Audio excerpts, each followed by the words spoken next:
Hey guys, welcome back to my channel. My name is Gloria and thank you so much for clicking on today's video.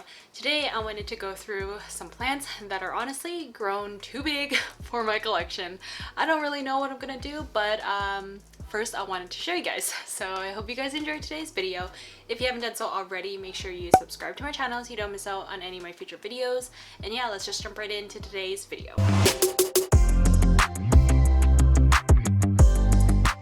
Okay, so I have a whole bunch of plants that I want to get started and show you guys. So first off, I guess I'll show you the one and only Philodendron gigas, which is in this massive moss pole.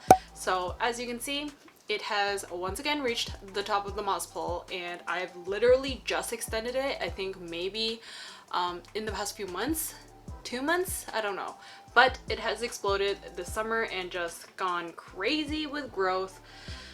It keeps going, guys.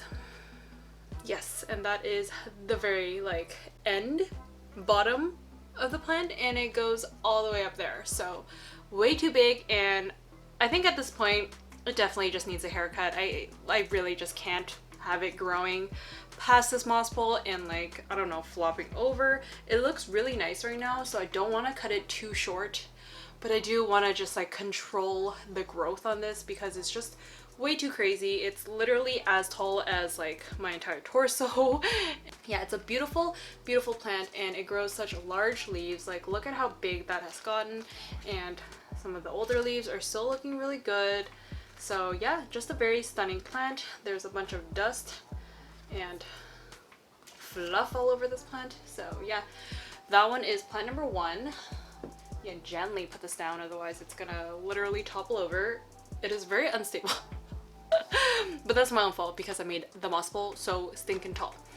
Anyway, moving on, I do want to talk about this plant, which is my HOYA NUMMULARIOIDES. So this plant has gotten so big. I mean, at this point, I'm slightly complaining about how big this plant is, only because it has gone over and over around the trellis at least 4 or 5 times now, and I don't know, is it obstructing new growth? Is it getting suffocated and twisted and tangled? I don't know, but look at it. It's huge. I've only had this since last summer, so in a year's time it I don't know, grew 5 times its size, and I think it looks really nice right now. But if it grows anymore, I honestly don't think I could wrap it again. It's just gonna look too messy, and I'm really scared to untrellis it just to see how it looks, but for now it's just gonna continue looking like this. I have this paired up with this beautiful handmade planter that I have available on my Etsy shop. It has these pink, white, and yellow blobs with some black outline. I thought it looked really nice, and it has kind of a reddish color clay. It's a reddish brown, so I figured I would use a different clay body for this planter, and I'm really happy with the result. I'm especially loving this clay. So bunch of new stuff on my Etsy shop, GLORIASPLANTSANDPOTS, so go check it out if you're interested. And yeah, I think it looks really nice with this 4-inch plant inside this pot. Don't you think? I totally think so. Moving on, I do want to talk about this bad boy, which honestly a lot of people think that they are the same as the gigas, but it is the melanocrysum. So this is the Philodendron melanocrysum, and it has beautiful heart-shaped leaves, very velvety, just like the gigas, and the only difference is it really just has more lobes, so more ears, more heart-shaped, and otherwise it can grow just as big as the gigas, if not even bigger. Mine is more of a juvenile version, but that's okay. It's since exploded since putting it up this moss pole and having it in LECA, so now it's almost at the top of the moss pole again. And I recently, once again, just extended this moss pole, and what do? I really don't know. So yeah, this one has grown really tall, and it's just been doing a lot better now. I had a melanocrysum plant die on me recently. If you guys didn't know about it, don't know what happened. Honestly, I think it rotted in LECA, and then it had thrips, and it was just a whole mess. But I have 3 separate plants on here, and it's doing really great. The bottom is a lot bushier than the top because I have one plant that's just growing a lot faster than the other 2, but that's okay. Constantly putting out new leaves, and this is the newest leaf that's come out recently, so this one's really nice. And same with the leaf before that, also very nice, and it's getting bigger because some of the older leaves, as you can see, a lot smaller, so these size. and now it's like that. So I'm really happy, and yeah, it's just non-stop growing and doing really well in my care. This one I have it paired up with this dog planter, very cute, also available on my Etsy shop if you want to go check it out.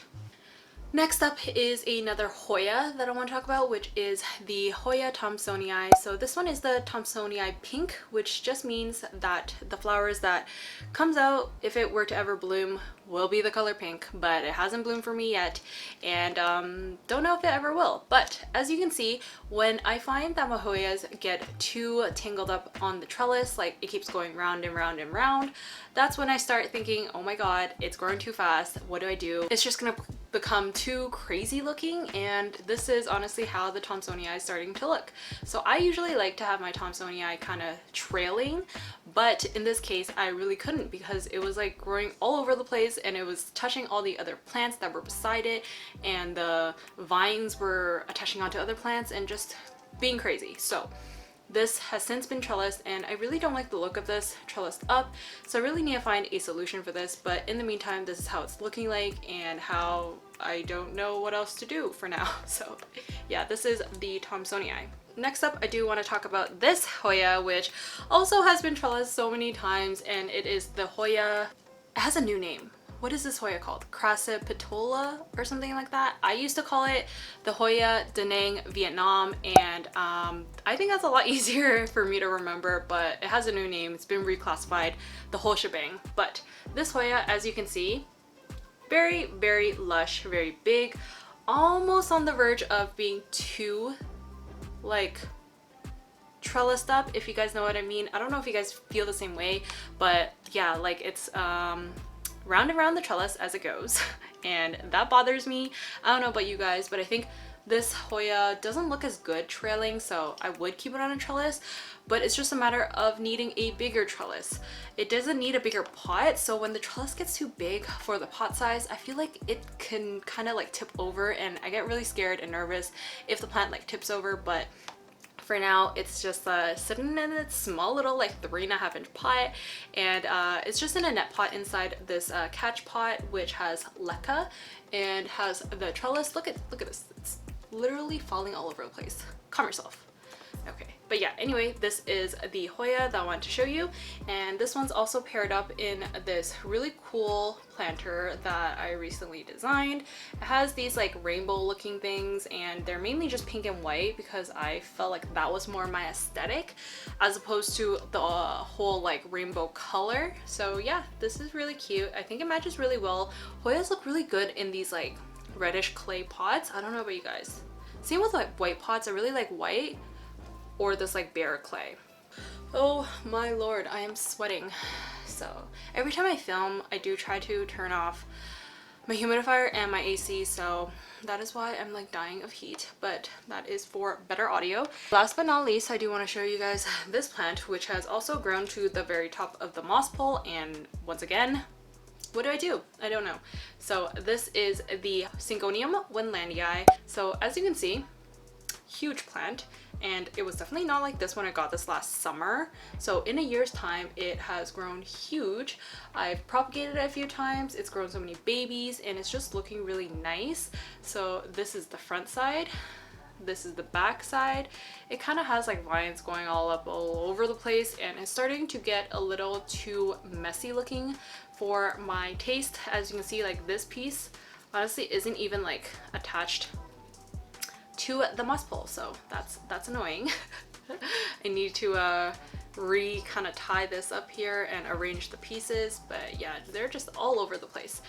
And yeah, this is the last plant that I wanted to show you guys, and it is the Syngonium. I really like the Syngonium, and I think it looks really good as a moss pole climbing plant as opposed to a trailing one. The trailing ones, the leaves grow a lot smaller, and it just has more space in between the nodes, so not as cute. Up a moss pole looks much more organized and just nicer. I don't know. So I hope you guys enjoyed today's video. If you enjoyed, give this video a thumbs up. I would appreciate it so much. It really helps me out. And comment down below if you guys have any plants that have really outgrown your collection and your care and you don't know what to do. I would love to know, because then we would be in the same boat. So yeah, thank you so much for watching, and I'll see you guys in my next video. Bye.